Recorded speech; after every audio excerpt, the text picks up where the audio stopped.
3 semanas este escenario se volverá a llenar de historias. De esas que nos hacen reír, emocionarnos, pensar y por un rato olvidarnos del mundo de ahí fuera.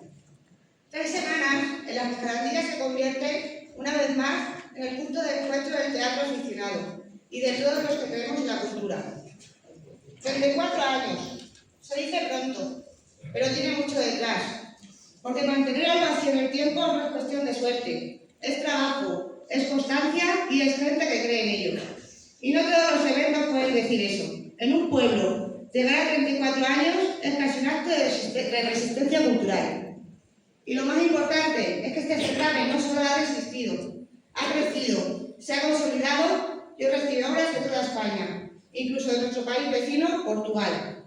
Y eso dice mucho. Habla del respeto que se ha ganado, del prestigio que tiene y habla sobre todo de quienes están detrás. Porque nada de esto sucede por casualidad, sino por el trabajo y el esfuerzo de muchas personas. Sucede, en primer lugar, por las compañías que presentan sus obras, por quienes ensayan después de trabajar, por quienes roban horas al descanso, por quienes hacen del teatro una pasión. Sucede gracias al jurado, por quienes han tenido la difícil tarea de seleccionar las obras. En esta edición se han presentado 119 trabajos llenos de esfuerzo, ilusión y horas de dedicación. Y como bien sabéis, solo 5 que van a estar aquí. No es una tarea sencilla, requiere tiempo, atención y mucho criterio. Detrás de esta selección hay muchas horas de visionado, de análisis y de decisiones. Gracias de corazón por esta responsabilidad y por hacer posible la programación que vamos a disfrutar durante las próximas 3 semanas. Y a partir de hoy sucede también, gracias al jurado, que función tras función observará y evaluará cada representación, asumiendo la difícil tarea de decidir los premios. Gracias por vuestra mirada, vuestra entrega y vuestro compromiso.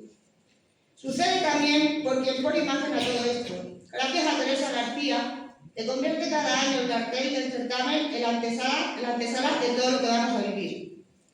Y sucede por la gente que trabaja en silencio, por quienes organizan durante meses, preparan cada detalle y hacen que todo funcione cuando se encienden las luces. Y por último, sucede por el público, porque podemos tener compañías, jurado, cartel y organización, y todo eso es imprescindible. Pero el teatro necesita ser visto, escuchado y aplaudido. Y si hoy seguimos aquí, 34 años después, es porque entre todos lo habéis hecho posible. ¡Hijas, despertad! ¿Qué sucede, madre? Espero que sea importante, porque el cansancio de la travesía y el mal del mar no nos dejaba dormir. Y ahora que habíamos cerrado los ojos... ¿Cuándo tocaremos tierra? ¿Dónde estamos? Dejad con suavidad el abrazo del sueño y venid junto a mí. Vuestro tío, el rey Felipe II, manda esta armada contra la reina Isabel. Las costas de Inglaterra esperan temerosas el golpe de la madera cortada en España. Los espías del rey han concertado 2 matrimonios de conveniencia con 2 enemigos de la reina. El tuyo con el conde de Exeter y el tuyo con el de Lancaster. Jamás quise semejante destino para vosotras, pero el rey Felipe no quiso escuchar las súplicas de una madre. Mis años han sido testigos del peso que han supuesto los hombres para mí. Su voluntad se ha impuesto sobre la mía. Mis opiniones han pasado a segundo plano. Cuando ellos han hablado por turno, a mí me han asignado el turno del silencio. Cuando de forma natural han brotado mis lágrimas, han sido objeto de sus burlas. Cuando ellos han hablado por turno, a mí me han dado el turno del silencio. Siempre que he dado una opinión para un mejor gobierno, he tenido que viajar en una carta, firmado con un seudónimo con nombre de Ostad, que hunda la gran armada y así libraros del fatal destino que el rey quiere para vosotros. Voy a conseguir vuestra libertad haciendo que el rey pierda su gran armada.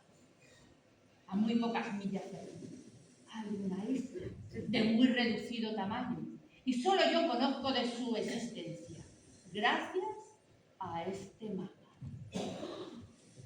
Trazado en un sueño producido por las hierbas del conocimiento, la espinosilla, el chile, la cola de caballo, el cuachalalate, la ortiga y el colágeno.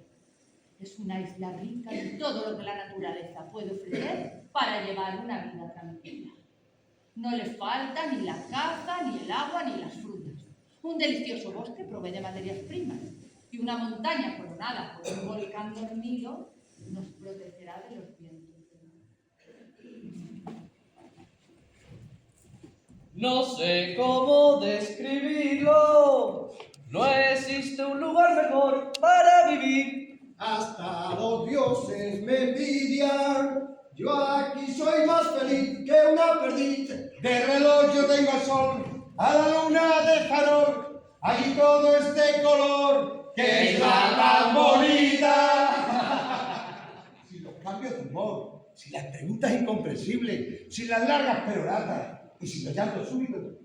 Nadie ha querido cambiar nuestro carácter y nadie ha querido que adivinásemos su pensamiento. No hemos dormido en mitad de una conversación importante sin sufrir castigo por ello. No hemos tenido que acordarnos de nada. No hemos tenido que escuchar. ¿Qué día soy? Porque los días son días y las noches noches. Y porque los días son días y la semana semana. Tan solo hemos tenido que acordarnos de lo necesario para comer, dormir y vestir. No hemos tenido que adivinar los gestos. Ni hemos tenido que interpretar los tonos de voz. Porque lo que hemos necesitado decirlo, lo hemos dicho, y lo que no, no. Cuando no hemos sentido bien, lo hemos celebrado. Y cuando no hemos sentido mal, no hemos callado.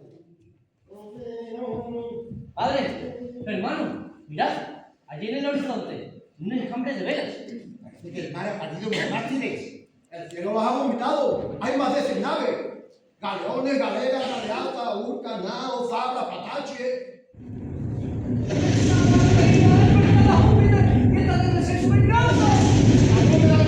¡Se ha roto!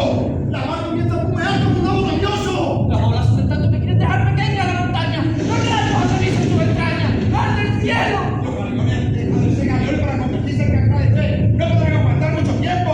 ¡Los barcos suben más llenados por el agua como si estuviesen hechos de paja! ¡Lo siento! Ya no se ve nada. Ya no hay nada que ver. Se calman las aguas y se retiran las nubes. Calma, sí, pero aterradora. La mar está lisa como la piedra de una tumba. Precioso, hemos llegado a la isla que será a partir de ahora no solo nuestra casa, sino el testigo de nuestra alegría. Hemos atravesado las mismas aguas que son capaces de mojar las rocas y sin embargo ni una sola gota ha sido capaz de empapar nuestros vestidos. ¡Qué lugar tan bello!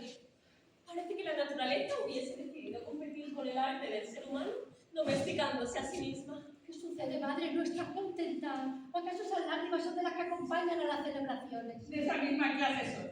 Si pudieran arder serían fuegos artificiales.